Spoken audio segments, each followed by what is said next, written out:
بسم اللہ الرحمن الرحیم۔ السلام علیکم ورحمۃ اللہ وبرکاتہ۔ عمر بن عبدالعزیز نے اپنے ایک قاصد کو بادشاہ روم کے پاس کسی کام سے بھیجا۔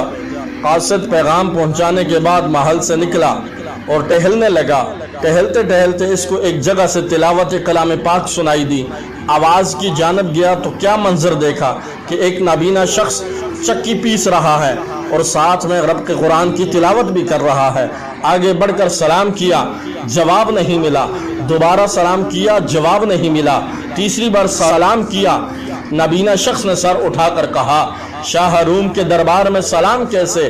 قاصد نے کہا، پہلے یہ بتا کہ شاہ روم کے دربار میں خدا کا کلام کیسے؟ اس نے بتایا کہ وہ یہاں کا مسلمان ہے۔ بادشاہ نے مجبور کیا کہ اسلام چھوڑ دے۔ انکار پہ سزا کے طور پر دونوں آنکھیں نکال دی گئیں اور چکی پیسنے پہ لگا دیا۔ معاملات طے کرنے کے بعد قاصد واپس آیا۔ عمر بن عبدالعزیز کے سامنے اس قیدی کی بات بھی رکھ دی۔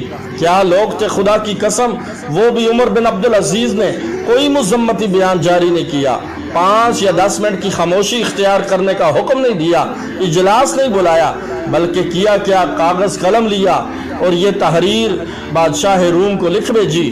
اے بادشاہ روم، میں نے سنا ہے تیرے پاس ایک مسلمان قیدی ہے، تو نے اس پہ ظلم روا رکھتا ہے۔ میری یہ تحریر تیرے پاس پہنچنے کے بعد تو نے اس قیدی کی رہائی کا پروانہ جاری نہیں کیا تو پھر ایسے لشکر جرار کا سامنا کرنا جس کا پہلا فرد تیرے محل میں ہوگا اور آخری میرے دربار میں۔ سوال یہ ہے کہ ایک اسلامی مملکت کے سربراہ نے اتنا بڑا قدم کیوں اٹھایا؟ ایک شخص کے لیے جو اس کے ملک کا باشندہ بھی نہیں، اپنی سالمیت خطرے میں ڈال دی۔ پتہ ہے کیوں؟ کیونکہ انہیں معلوم تھا کہ اگر ایک مسلمان کی حرمت خانہ کعبہ سے بڑھ کر ہے تو جغرافیائی حدود سے بھی بڑھ کر ہے، کیونکہ انہیں معلوم تھا کہ نبی کریم علیہ السلام نے صرف ایک صحابی حضرت عثمان بن عفان رضی اللہ تعالی عنہ کے لیے 1500 صحابہ کرام سے موت پہ بیعت لی تھی۔ انہیں معلوم تھا کہ ہادی دو عالم صلی اللہ علیہ وسلم یہ فرما گئے ہیں کہ تمام مسلمان ایک جسم کی مانند ہیں، ایک حصے کو تکلیف ہوتی ہے تو تمام جسم تڑپتا ہے۔ انہیں معلوم تھا کہ ہم ایک امت ہیں اور جب سے یہ نظریہ ہم سے اٹھا ہے ہم ذلیل و رسوا ہو رہے ہیں۔ آج باوجود اس کے کہ دنیا میں 1.5 ارب مسلمان موجود ہے، لیکن شامی بچی آخری ہچکیاں لیتے ہوئے یہ کہتی ہے، میں رب کو جا کر سب کچھ بتاؤں گی۔ عراق جنگ میں ایک لڑکی جان بچانے کے لیے بھاگتے ہوئے صحافی سے فریاد کرتی ہے کہ انکل میری تصویر نہیں لینا، میں بے حجاب ہوں۔